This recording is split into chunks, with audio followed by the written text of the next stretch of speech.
Chapter 8. Am I my brother's keeper? Quite regularly, thousands of preachers take Genesis 4:9 as their text and preach a revolting sermon on, Am I my brother's keeper?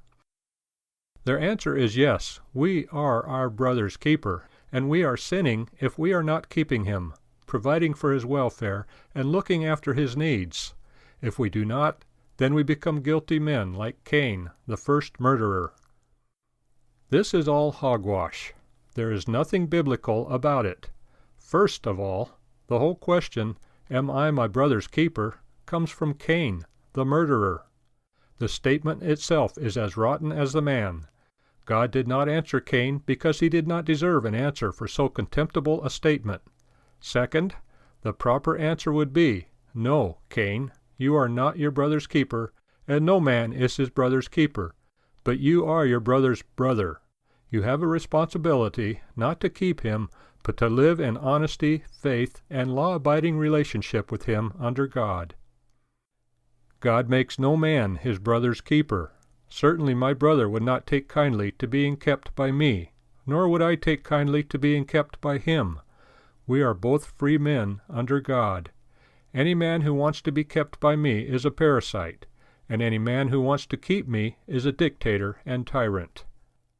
Communism declares that it is man's keeper, and that it will lead men into paradise on earth, but the communists, like all who try to apply Cain's principle, end up as their brother's murderer.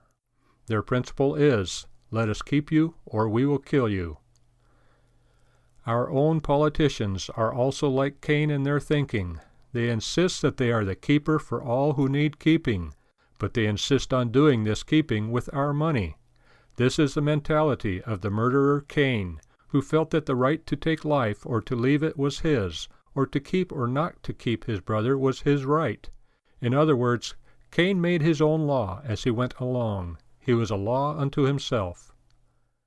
My brother and I, and all men, are alike under God. I have a responsibility to provide for my family, but even here my keeping is strictly under God's law. I cannot be my own law. Moreover, my family's basic keeper and mine is the Lord. And David said, The Lord is thy keeper. Psalm 121:5.